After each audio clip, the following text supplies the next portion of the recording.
de mejoras y la de recolección de basura. Con esta medida solidaria se beneficiará al 40% de la población, es decir, más de 1 millón de habitantes de escasos recursos. Este subsidio no solo llegará a los hogares, también serán beneficiados a cerca de 18,000 locales comerciales que tengan consumos de agua potable dentro de este rango. Porque Guayaquil, la alcaldía y EMAPAC no se detienen.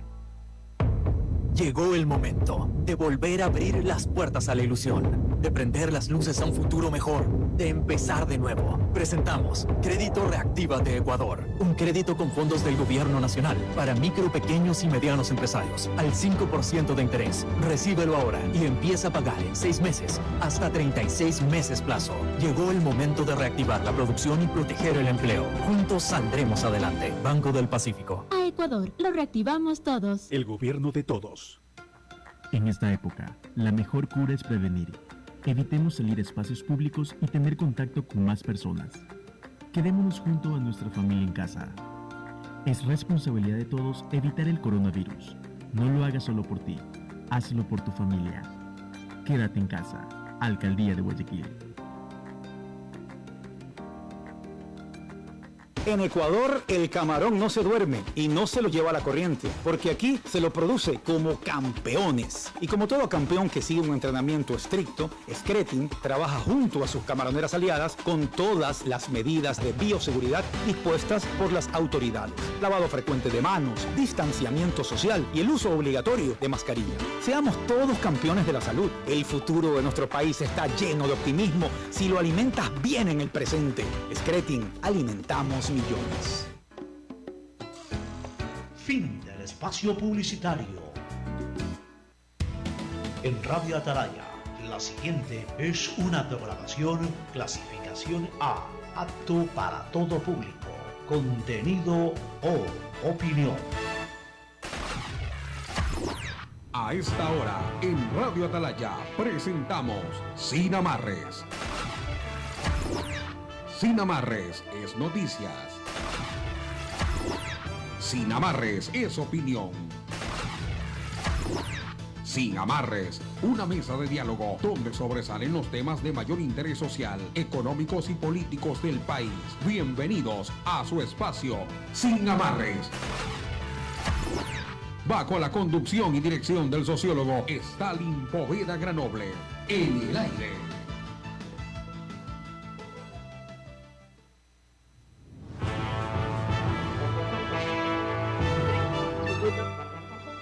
De la mañana con 32 minutos. Lunes 29 de junio del año 2020. Estamos arrancando ya el inicio de esta última semana de mes y última semana de este primer semestre, un primer semestre de un año difícil, lleno de novedades, pero que usted, por supuesto, la principal información de primera mano, el análisis y la opinión siempre la ha tenido aquí en Radio Atalaya 680 AM y en su programa Sin Amarres. Bienvenidas y bienvenidos. Recuerden que también nos puede seguir a través de nuestras distintas redes sociales. Antes de iniciar esta jornada informativa, queremos, como siempre, extender nuestro saludo a Carlos Pacheco en la sala de controles, y están conectados con nosotros el licenciado Alcides Montilla, el sociólogo Stalin Poveda. Licenciado, muy buenos días. ¿Cómo está usted? Buenos días, Teresa. Saludamos también a Stalin Poveda, el director del programa, y a Carlos Julio Pacheco allá en los controles. Pero primero saludemos a nuestra amable audiencia que ya sintoniza este programa acá en la ciudad de Guayaquil, en la República del Ecuador y en todo el mundo. Gracias, como siempre digo, por la sintonía. Reciban de nosotros un abrazo imaginario a la distancia, estimada Teresa. Así es, y también el saludo en este momento es para el sociólogo Stalin Poveda Granoble, director de Sin Amarres. Muy buenos días. Buenos días ecuatorianos. Teresa Merchán, buenos días. Compañero Alcides Montilla y también Carlitos Pacheco en los controles. Empezamos una semana llena de alguna expectativa, ya la semana anterior con la presentación y decisión del exalcalde de Guayaquil de no correr para la presidencia. Esta semana vamos a tener también, esperamos, algunas decisiones en el tema político, porque esa decisión del alcalde Jaime Nebot ha pateado el tablero político y es evidente que también esperaremos, como dicen los entendidos que hacen el estudio y diagnóstico de coyuntura, que bueno, tendremos que ver la renuncia de algunos funcionarios. Se dice que el vicepresidente renunciará para para correr por la presidencia, esto es lo que se dice, y también pues algunos funcionarios que tendrán también la opción de participar a nivel de dignidades de elección popular. Lo veremos en el desarrollo de la noticia a través de los titulares que cogen los medios de circulación nacional. Así es, precisamente el tema electoral son parte de los principales titulares que nos traen las portadas de hoy de los diarios de circulación nacional. Diario El Universo dice en su nota principal: 5 razones del Tribunal Contencioso Electoral para rechazar cambios al calendario de las elecciones del 2021. Al menos 5 razones motivan a este tribunal a frenar la intención del Consejo Nacional Electoral y de varias organizaciones políticas de modificar el calendario electoral, la inscripción de organizaciones políticas, la democracia interna, la inscripción de candidaturas, los escrutinios de primera vuelta del binomio presidencial y los de segunda vuelta son las etapas en las que el Tribunal Contencioso Electoral advierte que alterar sus plazos forzará a que la función electoral estire los tiempos de resolución y afecte de manera negativa los tiempos de la justicia electoral. En otros temas también nos cuenta Diario El Universo: Guayaquil pasó de tener el 54% de los casos de COVID-19 en el país al 18%, pero se llama a no aflojar las medidas de prevención. Así también Susana González preside desde hoy su primera sesión como prefecta del Guayas. Recordemos que ella asume este cargo después del fallecimiento del prefecto Carlos Luis Morales. Por otro lado, también nos cuenta Diario El Universo: con $500,000 de inversión, Cervecería Nacional entregó la unidad de héroes en Guayaquil. También nos cuenta el diario: el COVID-19 deja en números rojos a las importaciones, con 1.371 millones menos de importaciones en este primer cuatrimestre. Por otro lado, el contralor Pablo Celi explica por qué se predeterminó la destitución de Diana Tamaín y otros funcionarios del Consejo Nacional Electoral. Vamos a compartir con ustedes también los titulares que nos trae Diario El Comercio a través de su portada impresa. 6 cantones operan en verde y 33 siguen en rojo. El cantón Suscal, esto en Cañar, cambiará este miércoles al verde y se sumará a otros 5 que ya tienen este semáforo y por tener además bajos niveles de contagio. De los 221 cantones del país, la costa y la Amazonía tienen 26 jurisdicciones que aún permanecen en rojo. Dentro de este mismo tema, el alcalde de Quito, Jorge Yunda, dice que teme efectos por la falta de conciencia ciudadana. El alcalde evalúa tomar medidas más duras tras constatar el sábado en 2 operativos el irrespeto al toque de queda. En la capital, las camas de UCI están ya al límite. Por otro lado, los precios de las gasolinas y el diésel serán actualizados. Desde este 1 de julio, los precios de las gasolinas Extra, Ecopaís y del Diesel 2 y el Diesel Premium se actualizarán en función de bandas establecido por el gobierno. Por otro lado, también nos cuenta Diario El Comercio: 3 leyes entraron en vigor durante la emergencia. La Asamblea Nacional continuará sesionando a través de videoconferencias. Desde marzo pasado, 3 leyes aprobadas por el Legislativo fueron publicadas en el registro oficial: la humanitaria, la de acuacultura, acuacultura y pesca, y de alimentación escolar. De las 16 sesiones del Pleno a través de medios telemáticos, solo en 3 ocasiones participaron 137 legisladores. Finalmente, también compartimos con ustedes la portada online de Diario Expreso, diario que se edita en Guayaquil. El combate a la corrupción urge de más apoyo legal para una real sanción, señala un análisis de este diario. Por otro lado, el riesgo de Petroecuador se disparó en menos de 90 días.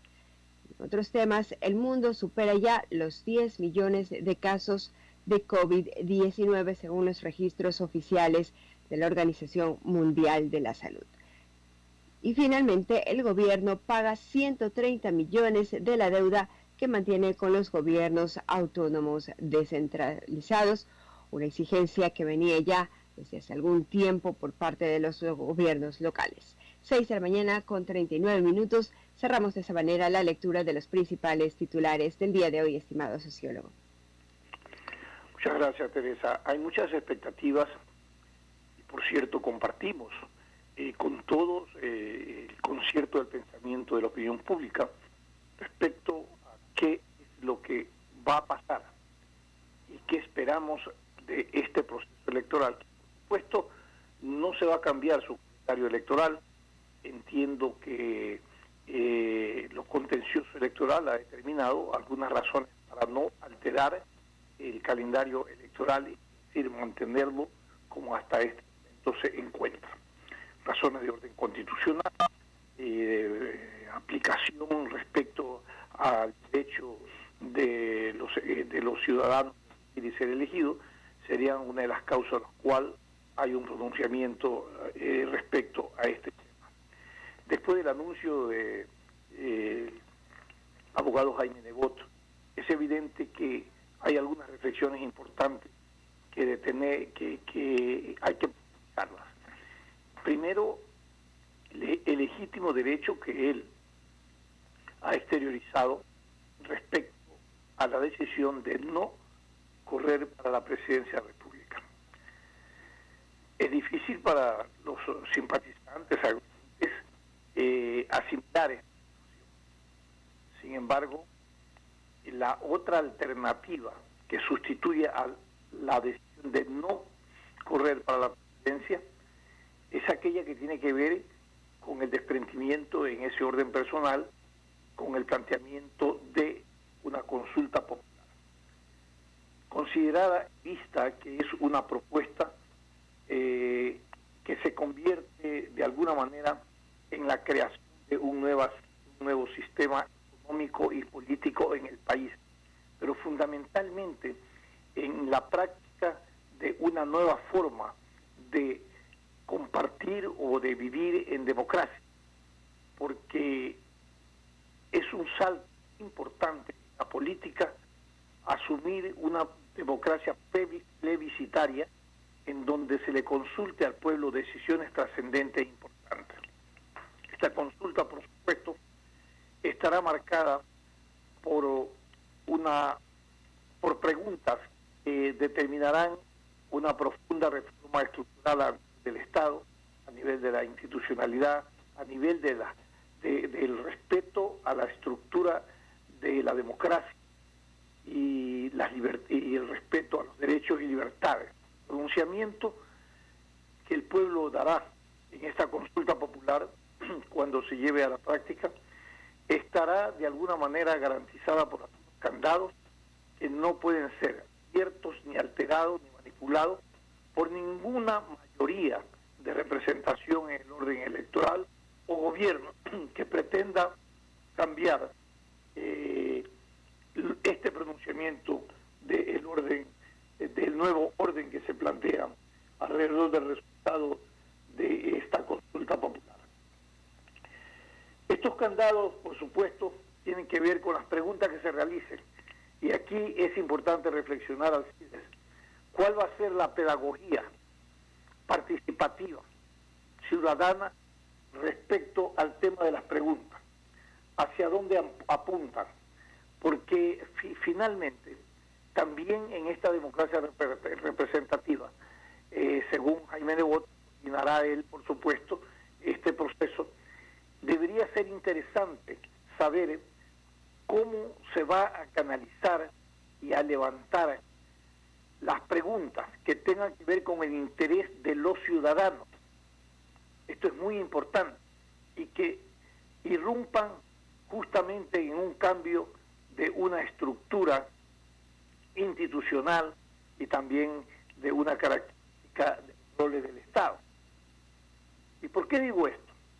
Porque cuando se han hecho consultas populares, los ciudadanos deciden a través de su voto en las urnas una cosa, y cuando llega a la Asamblea Nacional corre dos destinos: el archivo o alterar ese pronunciamiento popular.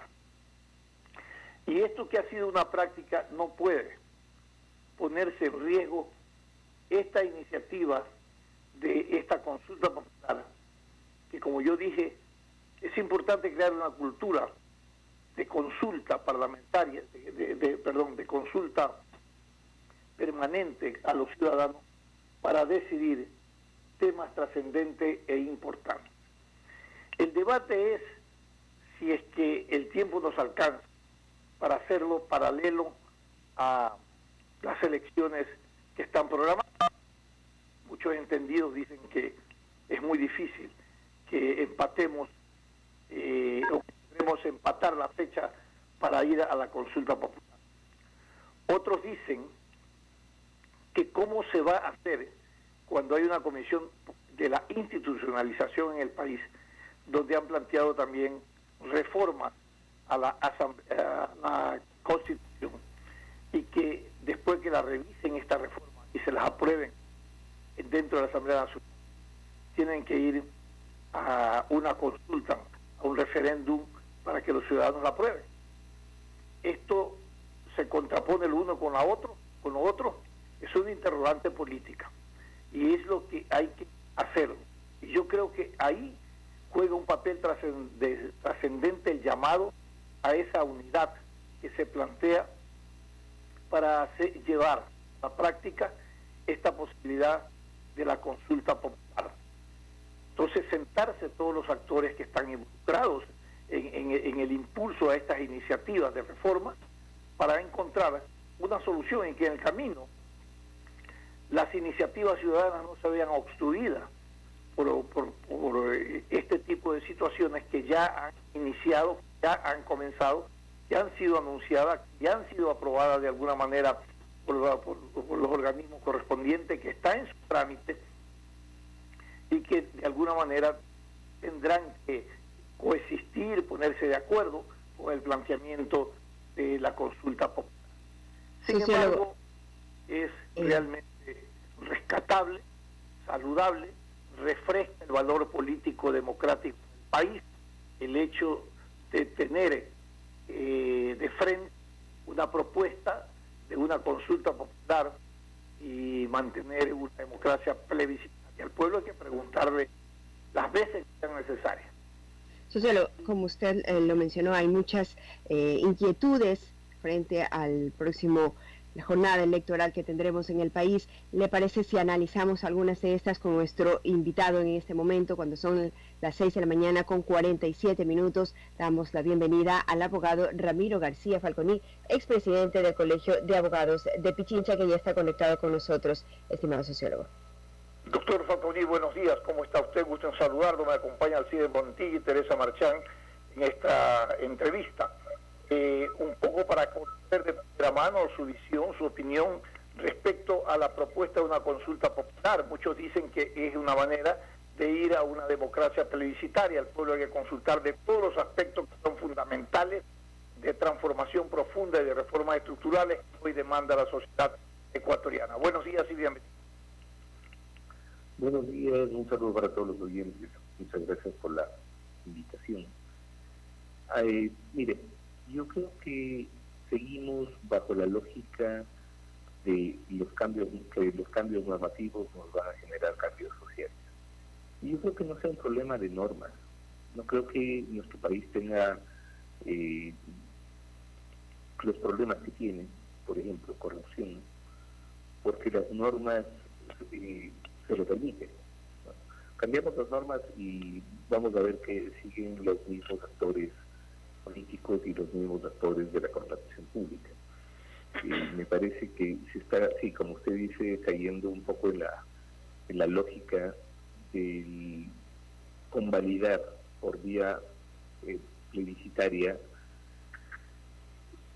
una estructura, un status quo que se mantiene igual con o sin los cambios que se proponen. Me parece que las soluciones no van por ahí. Creo que hay que replantearse la configuración del propio Estado, sí, pero para eso no se necesita ir a plebiscitos. Vemos además que no solamente el Partido Cristiano, el correísmo, por ejemplo, ya va mucho más allá y dice, sí, vamos a una consulta popular, pero con una consulta popular con para asamblea constituyente. Claro, la lógica de ellos es otra. Vamos a una asamblea constituyente de plenos poderes, nos comemos toda la institucionalidad existente y de esa manera vemos cómo licuamos nuestras responsabilidades penales en los diferentes procesos que tienen abiertos. Así que me parece que se sigue cayendo en esta misma lógica y en esta misma trampa de pensar que venderle a la gente la sensación de democracia por la vía de consultarle cosas puede arreglar el país. Creo que el tema no va por ahí.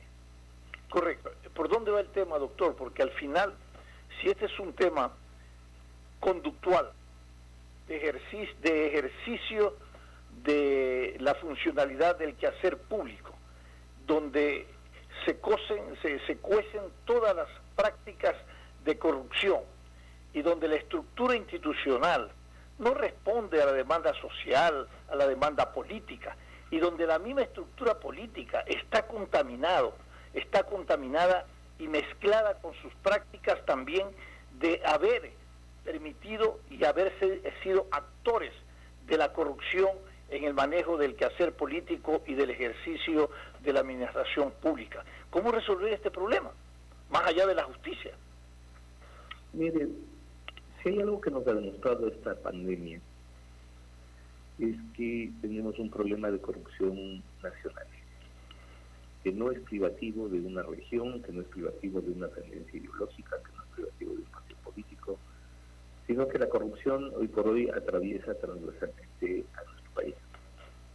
Nos asombramos, entre comillas, de cada caso de corrupción que se ha denunciado, pero vivimos en un ambiente impregnado de esa misma corrupción. O sea, ¿qué porcentaje de políticos es corrupto? El mismo porcentaje de chicos que copian en un examen, si es que lo pueden hacer. El mismo porcentaje de taxistas que cobran fuera del taxímetro, si es que ven la oportunidad. El mismo porcentaje de vendedores de mercado que trucan la balanza. Es decir, estamos hablando de un país que tiene un problema sociocultural de corrupción y que si no lo puede resolver no va a poder continuar, porque en un país con altos niveles de corrupción no es viable, no se puede desarrollar. Así que yo creo que esto no pasa solo por cambios normativos. Se pueden hacer cambios de normas, por supuesto, pero a mí me parece que todos estos cambios normativos en los últimos, por ejemplo, durante los 10 años del correísmo se hizo uso de esta democracia plebiscitaria varias veces y vemos los niveles de corrupción a los que se llegó. Inclusive se llegó a convocar plebiscitos para anular derechos. Recordará usted que en el año 2011, me parece, se llamó una consulta popular en donde, entre otras cosas, se eliminaba el carácter excepcional de la prisión preventiva que ahora ellos invocan a gritos y como mantra. Se llamó a una consulta popular para meterle la mano en la justicia. Entonces, ese tipo de cosas pues nos muestra que se utiliza la democracia directa para convalidar acciones negativas del poder, pero sobre todo para vender esa sensación de democracia, esa sensación de que es la ciudadanía la que está participando en el poder, cuando no es así. Ahora, todo el cuerpo social está contaminado, doctor Ramiro García. La corrupción, hay corrupción política, corrupción pública, corrupción privada. Pero lo que es más preocupante y delicado es que de donde se impulsa, de donde se generan, de estos estamentos que terminan en estos sistemas de corrupción, es la institucionalidad de una estructura del Estado, ¿no?, pero de un Estado de Derecho. Y esa institucionalidad está tan mal vista dentro del consenso de los ciudadanos que, por ejemplo, la Asamblea Nacional tenga un 6% de credibilidad, que el gobierno un 4%, un 5%, que la justicia, que los organismos de control estén siendo cuestionados y muchas veces sean actores y protagonistas de todo ese sistema de corrupción, que el sistema legal, jurídico, constitucional, más que nada el jurídico de la justicia, esté siendo administrado por los mismos actores que quedaron como herencia del gobierno anterior. De esto se queja toda la población, se queja todo el sistema público respecto al trámite de una justicia. Pero ¿cómo hacemos entonces una revisión de comportamientos y de conductas, si esto es cultural, no con este tipo de institucionalidad? Es casi imposible. Mire, yo creo que es necesario un nuevo pacto social. Creo que es necesario una reestructura desde las bases de la sociedad.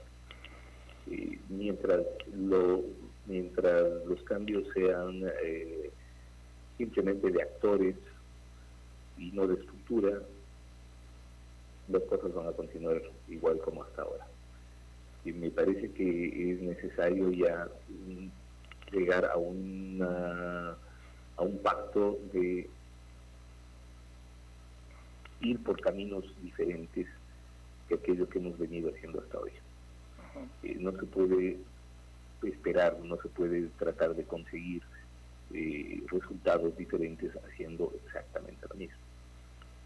El pacto social tiene que tener una herramienta democrática y creo que una consulta podría ser una manera de pacto social, en donde converjan a través de las preguntas sensibilidades políticas y de opinión, y donde las preguntas estén orientadas justamente a ese cambio profundo estructural que demanda la sociedad.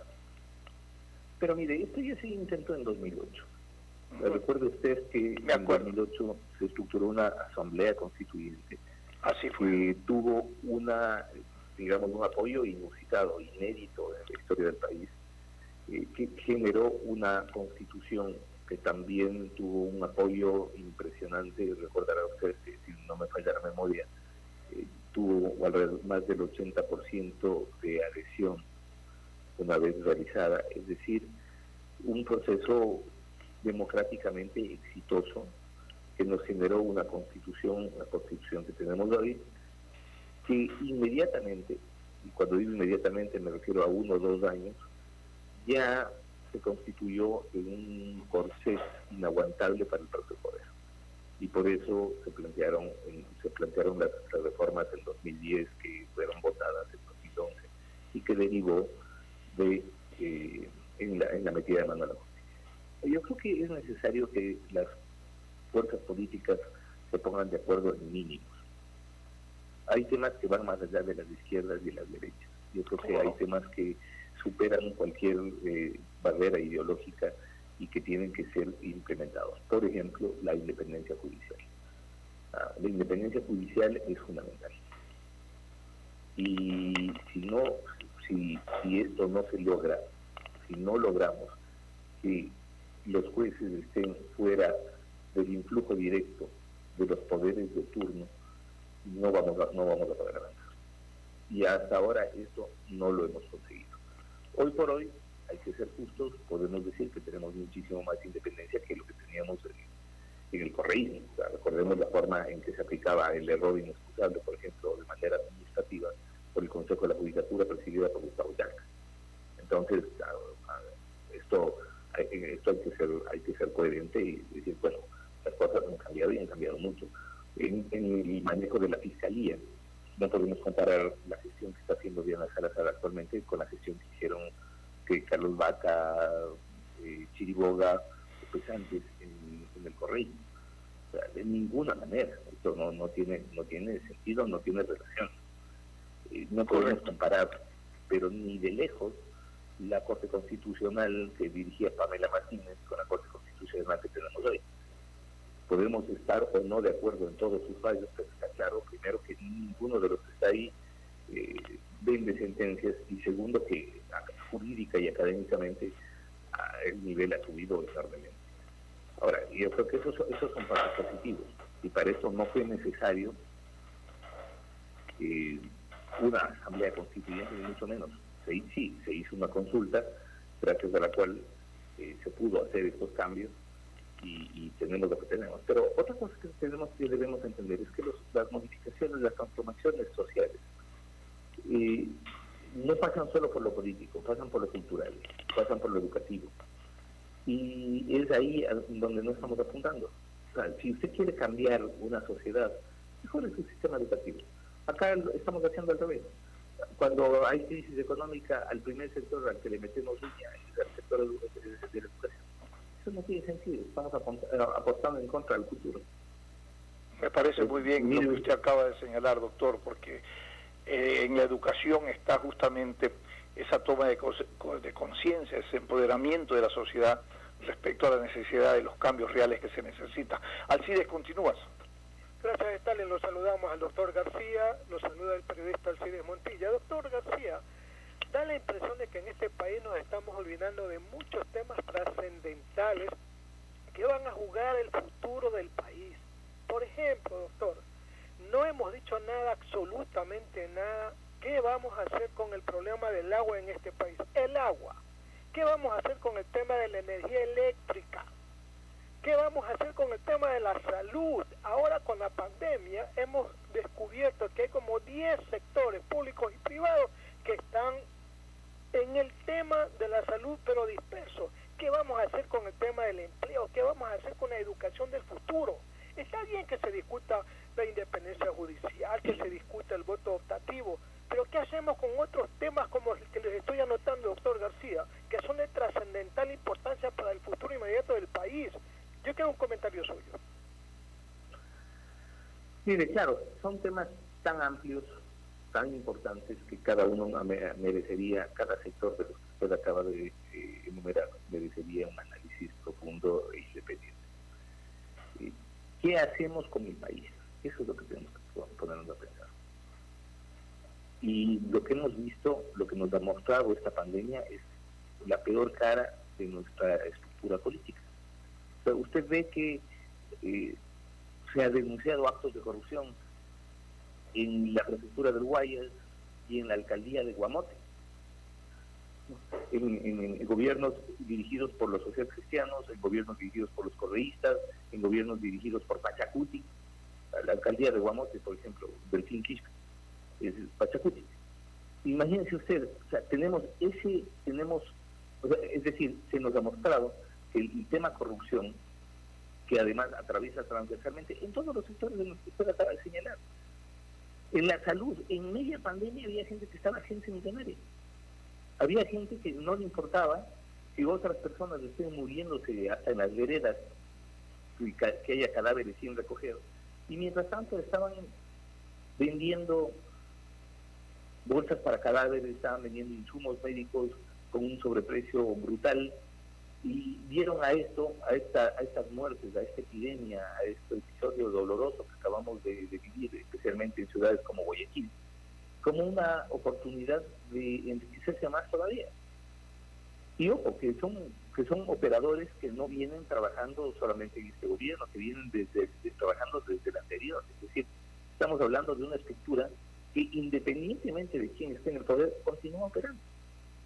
Entonces, ¿qué hacemos usted me dice, por ejemplo, ¿qué hacemos con la electricidad? Lo primero que tenemos que hacer es ver qué hacemos con Coca-Cola Sinclair, que se está desmoronando. Por ahí tenemos que empezar. Y se está desmoronando, ¿por qué? Porque hubo un manejo corrupto de la contratación ahí también, y se privilegió un proyecto que era inviable por el monto que implicaba, y se lo privilegió además por las coimas que dejaba, independientemente de si esto iba a ser bueno en el futuro o no. Hoy por hoy es posible que toda esa inversión que se hizo, esa mega inversión de miles de millones en esta hidroeléctrica, de aquí a pocos meses esté caída. Ese es el problema. 7 de la mañana con 3 minutos, sociólogo. Lamentablemente el tiempo se nos ha terminado, es hora de ir a una pausa comercial. ¿Cómo no? Vamos al corte comercial, como hacen. Pero le agradecemos, por supuesto, a nuestro invitado por haber estado junto a nosotros, el abogado Ramiro García Falconi. Muy amable, gracias. Este es un programa de opinión, categoría O, apto para todo público. El siguiente es un espacio publicitario apto para todo público. Estar al día en el pago del servicio de agua potable tiene recompensas. Interagua premia tu puntualidad con sorteos mensuales de tablets y miles de megas para que puedas navegar en Internet.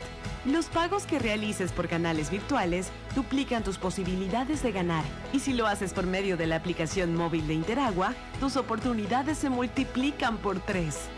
Gana tablets y megas todos los meses. Y participa también en el gran sorteo de lavadoras, cocinas y refrigeradoras que se realizará en diciembre. Recuerda que para participar solo necesitas estar al día en tus pagos mes a mes. Interagua, siempre contigo. La Comisión de Reapertura de Templos de la Arquidiócesis de Guayaquil informa a la comunidad católica. Poco a poco se están reabriendo los templos de la arquidiócesis después de haber cumplido estrictamente con las normas de los protocolos de bioseguridad aprobados por el COE Nacional. Cada una de las iglesias que reabren sus puertas han pasado por un estricto control en el cumplimiento de las normas de seguridad y reciben un permiso de reapertura. Los templos han sido acondicionados para albergar solo el 30% de su capacidad, permitiendo que las personas se mantengan siempre a 2 metros de distancia entre ellos. Al ingreso, cada fiel pasa por un proceso de control y desinfección. Todos deben usar mascarilla. No pueden entrar personas con temperatura elevada y se desinfectan manos y zapatos. La señalética interior permite dar las orientaciones necesarias para moverse en una sola dirección por los corredores. La marcación de las bancas permite saber qué espacio se debe ocupar. Las normas de higiene y desinfección son constantes para las superficies y todos los objetos que se utilizan. Las pilas de agua bendita han sido suspendidas y no se reparte ningún material impreso en el templo. Con el trabajo bien hecho y responsable, tanto de la comisión como de los respectivos sacerdotes y sus grupos de seguridad, podemos garantizar que los templos de nuestra arquidiócesis son lugares seguros. Invitamos a todos los fieles a buscar, en los horarios señalados por cada parroquia, los sacramentos de la confesión y la comunión. Pedimos a cada fiel respetar las normas establecidas para lograr juntos que nuestra casa sea siempre un lugar seguro. Cuando llegue el momento y el semáforo sea verde, podrán acudir también a la celebración de la Santa Misa y podrá iniciarse la celebración de otros sacramentos. Podemos sentirnos seguros en cada templo. Son la casa del Señor y casa nuestra. Volver a casa con responsabilidad. Volver a casa con responsabilidad. Fin del espacio publicitario. Usted está escuchando un programa de opinión, categoría O, apto para todo público. Sin amarres, una mesa de diálogo donde sobresalen los temas de mayor interés social, económicos y políticos del país. Sin amarres, bajo la conducción del sociólogo Stalin Poveda Granobles. En Sin Amarres, le damos la bienvenida al invitado de hoy.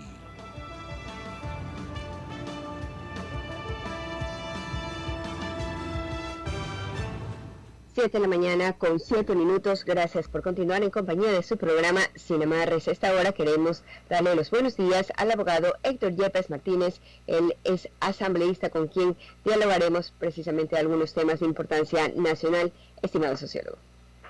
Héctor Yepes, Stalin Poveda, saludan a Alcides Montilla y bien Teresa Merchán. Usted es miembro de la comisión multipartidista que investiga la denuncia contra el asambleísta Daniel Mendoza. Es un tema que vamos a abordar. Y luego hablar también del tema relacionado a las planillas eléctricas, a la medición, al consumo y los reclamos que son de dominio público a nivel nacional. La pregunta que quiero hacerle, ¿cuál es el trabajo que lleva adelante esta comisión? Y luego preguntarle en qué escenario esta investigación se realiza cuando dentro de la Asamblea Nacional un gran porcentaje de asambleístas están inmersos en algunas conductas o inconductas respecto a investigaciones que se realizan por tráfico de influencia, por diezmo, por otros aspectos. Y luego la Asamblea con un porcentaje altísimo de credibilidad respecto a su rol, a su trabajo. En estas condiciones, este trabajo de esta comisión, ¿hacia dónde apunta? cuál es el nivel de consenso que podría tener, ¿no?, para esto de dejar la curul al señor Daniel. Buenos días y bienvenido. Muy buenos días a todos en el panel, a quienes nos están escuchando. Feliz inicio de semana, no bajar la guardia con los cuidados frente al coronavirus, la mascarilla, la distancia social, el lavado de manos. Hay que seguir muy atentos y sobre todo pues nuestra solidaridad con la gente en Quito, con las familias de la capital que ahorita están atravesando un momento muy duro con el sistema de salud allá. Y realmente es indignante lo que se ha venido destapando. En vez de tener una amplia cobertura de salud, lo que estamos viendo es que hay un amplio robo en la salud en el Ecuador, y todo el que esté involucrado en eso, todos deben irse a la cárcel. Aquí no importa si son ministros, asambleístas, concejales, prefectos, alcaldes o conserjes. Aquí todo el que esté involucrado en un acto de corrupción debe irse preso, y más aún si se trata que tienen que ver en la salud pública, porque ahí la corrupción no solamente es robo, es asesinato, porque es quitarle el derecho a salvar su vida con una medicina a una madre, a un hermano, a una hija, a un abuelito. Y por supuesto aquí hay que investigar no solo al que recibe, sino al que da. No solo a una familia a la que le dan un hospital en Guayaquil del Seguro Social. Hay que investigar también pues a quien presidía el Seguro Social en ese entonces, bajo cuya administración se dio este reparto de hospitales. Y lo propio en el gobierno, hay que investigar a las exministras de salud aquí con nombre y apellido. Hay que investigar al señor Paul Granda, que manejaba el IES que tiene los hospitales que se acusa sean repartidos. Solo el Teodoro Maldonado maneja más plata que algunos municipios en el Ecuador. Y hay que puntualizar que el señor Paul Granda es el representante del gobierno al directorio del IES. Claro que sí. Eso es importante. Cuesta mucho creer que en la ciudad más grande... Perdón, que lo interrumpí en lo último. Él no actúa aislado de esa estructura. Absolutamente, y ahí hay responsabilidad por lo menos política. Lo propio con las ex ministras de salud, Andra Muñoz y Verónica Espinosa, porque si se repartieron hospitales del gobierno central, quien maneja eso pues es la cartera de salud pública, y no hay vuelta a quedar. Y si todo esto fue a cambio de supuesta gobernabilidad, votos, paz política, como le quieran llamar, entonces hay que investigar a la ministra de Gobierno, María Paula Romo, que se encarga de esa parte. Pues no, yo no adelanto responsabilidades judiciales, porque para eso están los jueces, pero aquí se hay que dar de frente nombres, porque aquí parece que algunos piensan que Dios se dedica a repartir hospitales. Pues no, y Dios y el Espíritu Santo no están para eso. Los milagros son para curar a la gente, no para repartir hospitales y evitar que la gente se cure. Pero si a alguien le cayó un contrato a un hospital del cielo, no fue del cielo, porque alguien del gobierno o del Seguro Social se lo dio. Y eso hay que Pero asambleísta, resulta que toda esta trama de corrupción, este sistema de corrupción, está dentro de la estructura para que esta corrupción es política, es pública y es privada. Es decir, todas las patas de la democracia, de un Estado de Derecho, de una institucionalidad, están contaminadas. Hay que cortarlas, hay que cambiarlas. Absolutamente, y por eso aquí la institución clave es la Fiscalía y la función judicial. Porque vea, pensar que el gobierno, por más de que hagan el show en la tele, va a investigar el reparto de los hospitales que ellos mismos repartieron, es iluso. Pensar que la Asamblea va a autoinvestigar este tipo de repartos cuando en la misma comisión de fiscalización, que ya hemos pedido que la cambien, pero sabemos que por eso se necesita mayoría, pues. Y si resulta que hay un número importante, como se denuncia, de legisladores que están involucrados en esto. Aquí lo que hay que hacer es que la Fiscalía actúe, porque si no es crear una comisión para que luego le pasen los papeles a la Fiscalía. Para eso, que la Fiscalía actúe directamente y meta preso a todo el mundo que esté involucrado. Insisto, sea en el gobierno, sea en la Asamblea, sea en el sector privado, o sea, como también se ha denunciado lamentablemente, en municipios, prefecturas, donde debe aplicarse la ley. En el caso del señor Mendoza, ahí ya ha habido una investigación de la Fiscalía, ha habido públicamente pruebas, a mí me han encomendado formar parte de la comisión que, ojo, no es una comisión inventada, esta es una comisión que la ley ordena que debe existir para dar un informe sobre la destitución de un asambleísta. Entonces, al ser un procedimiento mandatorio de la ley, había que integrar la comisión. A mí me propusieron para que la integre, lo personal no pedía estar, pero aquí hay que actuar con la ley en la mano, con la ley en la mano. Yo no puedo adelantar un criterio final, pues me comprenderán por una cuestión legal, pero sí puedo decir que aquí hay que actuar con ley en mano, sin alcahuetear a nadie, sin espíritu de cuerpo, y si se demuestra que hay pruebas sobre la acusación, habrá que recomendar la destitución del señor Mendoza. En esta semana se van a recibir esas pruebas, esas declaraciones de lado y lado. Hay que permitir también pleno derecho a la defensa del otro lado. De hecho, el día de hoy están llamados todos los comparecientes para asistir en la comisión, y sobre eso esta misma semana se va a entregar el informe recomendando que el Pleno de la Asamblea actúe. Insisto, aquí mire, con ley en la mano y sin alcahuetear ni espíritu de suerte. Correcto. Sin embargo, en la práctica ocurre que hay asambleístas que siguen en su curul actuando con grilletes, otros que están enjuiciados, y la Asamblea Nacional no ha avanzado en una destitución. Hay casos y casos. Yo puedo opinar pues de este en el que estoy ahorita en un proceso como parte que debe juzgar el caso, pero yo más bien creo que hoy por hoy lo fundamental, porque hay asambleístas que sí están procesados, están fugados, en la práctica no ejercen la curul porque ya hasta no reciben ni sueldo hace meses. Pero en la práctica aquí lo que hay que hacer es desde la justicia actuar. Dicen que reposan en la Fiscalía investigaciones contra asambleístas, que actúe la Fiscalía.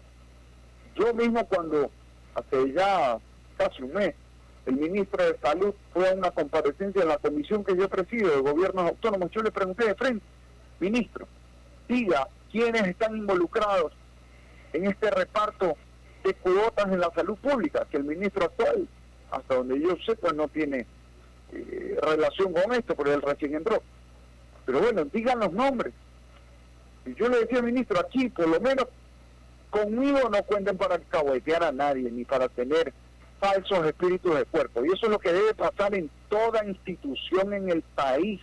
A ver si de una vez entendemos que el mayor problema económico en el Ecuador no pasa por subir impuestos, sino por dejar de robar. Van a ver ahí sí como la plata les alcanza, si dejan de comprar al doble, triple, cuádruple de lo que cuestan las cosas. Correcto. De la corrupción se encarga la justicia, como usted dice, y de la institucionalidad, que está prácticamente esa institucionalidad del Estado y esa institucionalidad política, que también está dentro del involucramiento de toda esta red de corrupción. ¿Quién la corrige? Las distorsiones que hay. La justicia. En la política también. ¿Perdón? En la política también, porque como dije yo anteriormente, la corrupción es lo político, es lo público y es también lo privado. ¿Cómo se corrige todo? ¿Cómo corregimos todo este sistema? No solamente pienso yo que se hará la justicia, porque finalmente Ahí son tantos los problemas y los casos que la justicia no va a tener tiempo ni se alcanzará, pero esto realmente es una cosa preocupante. Yo en lo personal creo que la única forma de arreglar esto es evitando que haya impunidad. Y para evitar que haya impunidad, la justicia debe actuar contra todo el mundo. Nadie dice que es difícil, que es fácil, perdón. Nadie dice que es rápido, pero hay que hacerlo. Pero ¿qué pasa cuando la justicia está creada para generar corrupción y para generar impunidad? Ahí está el caso de lavado de activos, ahí está el caso de los de tráfico de droga, ahí está el caso de los inmuebles que se toman provisionalmente hasta que se lo investigue y después hay que devolverlo. Todo esto es impunidad, pues. Y ahí lo que hay que hacer es fiscalizar a la justicia para que hagan su trabajo. Pero reformar la estructura jurídica, ¿no? Perdón, no le escuchas, que no le... O crear leyes o reformar la estructura jurídica. ¿Pero qué ley hay que reformar en esto? Hay una ley que reposa en el Congreso Nacional sobre el tema de los activos del narcotráfico. Hasta ahora si los activos del narcotráfico ya son recuperables a través del comiso y la incautación. Lo que pasa es que parece que el gobierno cada vez que manda una ley ni siquiera ha leído las que existen. ¿Y acaso que no se han producido incautaciones de droga en el Ecuador? Lo que pasa es que no hay voluntad para ejecutar la ley como debe hacerse, sin perjuicio de que, oiga, yo en lo personal y algunas veces en mayoría y otras en minoría en la Asamblea, siempre he apoyado cualquier norma que perfeccione la lucha contra la corrupción, y yo lo voy a seguir haciendo. No puedo hablar por todos los demás, pero eso hay que hacerlo. Sin embargo, la ley está, pues. Correcto, pero la ley tiene, asambleísta, la ley tiene algunos diques por donde penetra la corrupción, y usted lo conoce perfectamente. Pero ¿cuáles en estos casos? Porque si no nos quedamos hablando de generalidades, pero no aterrizamos. A ver, ¿qué impide a un juez poner en prisión preventiva a una persona que está en riesgo de fuga, como el señor Salcedo, que se va en una avioneta? Pues si la ley ya ordena eso está que tiene que haber prisión preventiva con riesgo de fuga, le pongo un ejemplo. A veces actuamos y decimos que la justicia actúa. Ya ese es el efecto, ¿no es cierto? Ya está la corrupción ahí. ¿Cómo se infiltra la corrupción en la institucionalidad? Ahí tiene usted la Procuraduría, ¿no es cierto? Perdón, la Contraloría. A la Contraloría, la opinión pública se queja, y la política, de que le quitaron una competencia fundamental, ¿no?, de la precontratación para el análisis, y evitar de esa manera se filtre un proceso de corrupción. Hasta ahora no se resuelve, no se reforma, y siguen estos diques por donde se penetra, para tomar un ejemplo, donde se penetra la corrupción. En eso totalmente de acuerdo. Hay diques por donde se penetra, por donde entra la corrupción, y eso hay que taparlos, si no nos desbordamos. Stalin, de acuerdo en eso. Ahora, eso no va a cambiar el hecho de que si hay jueces que dejan libre a quien tiene que estar preso, no hay ley en el mundo contra eso. Porque si no, la única solución sería eliminar a los jueces, poner a robots a aplicar la ley. Entonces, sin perjuicio, yo creo que hay temas que hay que corregir. Creo que, por ejemplo, el tema de la extinción de dominio debería corregirse. Yo hace 1 año y medio, cuando presidí la Comisión de Participación Ciudadana, dejamos avanzar la ley de recuperación de capitales. Incluso ya avancé que sea el primer debate, ya quedó listo para ser el segundo. En esta comisión ha dormido el sueño eterno de que hay que mejorar las normas, hay que mejorarlas, pero en este país hemos tenido el control posterior y el control previo de la Contraloría, y con un sistema y con el otro ha habido corrupción también. Pues eso es lo que voy. La corrupción apareció hace 10 años, hace 10 años. Si la norma la hemos mejorado, hemos hecho todo en una reforma de la justicia, de la Constitución. Entonces, hay que terminar entonces con todos los estamentos que generan o se convocan para generar sistemas perversos de corrupción. La política, lo privado y lo público. ¿Y cómo terminamos con eso? ¿Desaparecemos entonces?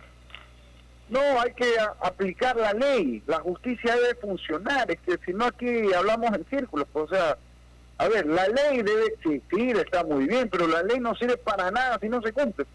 Es una ley y este es el problema fundamental del Ecuador. Y no lo Oiga, mi querido amigo, esta ley está secuestrada por intereses políticos, está infiltrada por todos, ¿no? Las inconductas dentro de la sociedad, por el lavado, por el narcotráfico, por todo. Entonces, hay que ir a una profunda reforma estructural. Yo creo que aquí hay que cambiar una visión de país, hay que generar una propuesta de cambio profundo desde la conciencia de los ciudadanos a la conciencia del quehacer político nacional e institucional. Absolutamente de acuerdo. ¿Cómo aterrizamos eso? Que la justicia funcione, que el que viola la ley se vaya a la cárcel. Bueno, así es. Porque sin perjuicio de cambiar la educación, el tema de valores, la corrupción que no solo sea en lo público, sea en lo privado, desde la coima al vigilante, sin perjuicio de eso, aquí lo fundamental para que se aplique la ley, para que la gente entienda que quien topa un centavo en lo público tiene riesgo a luego pasar en la cárcel, es ver que la ley se ejecute. Correcto. Yo creo que... Continúa, por favor, en esta entrevista. Alcides. Gracias, Stalin. Asambleísta Yepes, tenemos prácticamente 2 minutos para terminar el programa y quisiera preguntarle rapidito sobre el tema del incremento de la energía eléctrica. Hay 2 reclamos ciudadanos. El primero, que ojalá que no se atiendan solo los reclamos formulados por ciudadanos por escrito contra factura emitida o haciendo cola. Y el segundo, cuidado, el CNE hace un amague de que va a devolver los excesos y al final de cuentas no va a pasar nada. ¿Qué control va a hacer usted para evitar estos problemas? Absolutamente de acuerdo, Alcides, buenos días. Mira, y eso también es corrupción, no solo cuando un funcionario le roba al Estado, sino cuando el Estado le roba a todo el mundo a través de la luz. Yo tengo 33 años, cuando yo era niño y cuando estaba en el colegio, la preocupación era que había gente que le robaba luz al Estado. Ahora la preocupación es que el Estado le roba la luz a todo el mundo. Eso hay que pararlo. Yo desde mayo he llamado el 8 de mayo a las autoridades eléctricas a la Asamblea. La semana pasada el ministro de Energía. Se ha logrado que el presidente de la República en cadena nacional diga que va a corregir, pero aquí necesitamos hechos, soluciones concretas para pasar del anuncio a solucionarle el problema a la gente. Yo la semana pasada he presentado una demanda judicial en contra de Arconel, que es la que regula las eléctricas en todo el país. Porque aquí el problema no es CNEL en Guayaquil, o la empresa eléctrica en Loja, o la empresa eléctrica en Amazonía. No. Aquí el problema es que Arconel, que es del gobierno nacional, resolvió autorizar en todo el país que se cobre sobre promedios, y eso es lo que aquí desató el relajo. Entonces a la gente no le cobran lo que ha consumido, sino un promedio inventado. Como me decían en Esmeraldas hace algunas semanas, una familia que paga $8, normalmente le llega una planilla por 67, pues casi 9 veces más. ¿Qué hacer? Exigir. Número 1, que anulen los promedios, estos cobros inventados a nivel nacional, sin necesidad de reclamos, porque cuando ya no son 100, 500, 1000 casos, sino que hay ahorita 84.000 reclamos a nivel nacional, o sea, decenas de miles de casos, tiene que haber una solución general, pues tienen que, y esto es lo que hemos demandado ante la justicia, tiene que haber una suspensión de todos los cobros en base a promedios, cosa que es ilegal, porque uno no puede cobrar lo que la gente no ha consumido ni inventarse en valor. Y tiene que cobrarse sobre la lectura del medidor que sigue estando afuera de cada casa. Y luego lo que hay que hacer es sobre ese consumo real aplicar una tarifa justa, que no tenga sobreprecio. El costo del kilovatio en el Ecuador es de 9 centavos y medio, según la propia Arconel. Por tanto, ninguna familia redondeando debe pagar más de 10 centavos el kilovatio hora en el Ecuador. Lo que pasa es eso, es un impuesto, un sobreprecio. Aquí lo que hay que hacer es bajar el costo de la energía para bajar el costo de la vida en cada hogar para bajar el costo de producir en el agro, la ganadería, la pesca, el turismo, la industria, vender más barato y generar empleo. Y encima hay dos cosas que aquí hay que tener en cuenta. Número uno, mientras dice Arconel que el kilovatio hora cuesta en el Ecuador casi 10 centavos, resulta que el año pasado a Colombia se vendió la energía a 3 centavos en promedio. Entonces aquí resulta que los ecuatorianos subsidiamos a los colombianos. Aquí hay que ser colombiano para que uno le venda barato la luz. O sea, ahí sí se puede. Y subsidiamos para que ellos vendan barato y nos vendan los productos. Licenciado sociólogo, estamos ya cerrando esta emisión de su programa Sin Amarras. Queremos agradecerle, por supuesto, al asambleísta Héctor Yepes por haber estado junto con nosotros esta mañana. Gracias, Héctor, gracias Alcide, gracias Teresa por acompañarnos como todos los días en este panel de entrevista. A ustedes hasta el día de mañana. Así es, nos dejamos con Fernando Aguayo en vivo. Sin Amarres, una mesa de diálogo donde sobresalen los temas de mayor interés social, económicos y políticos del país. Sin Amarres, bajo la conducción del sociólogo Stalin Poveda Granobles. El siguiente es un espacio publicitario apto para todo público.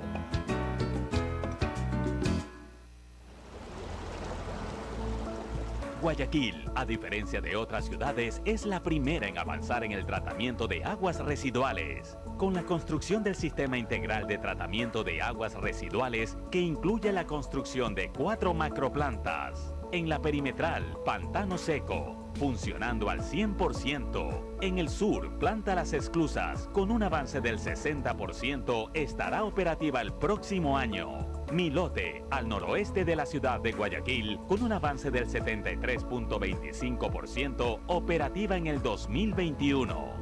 Los Merinos, en el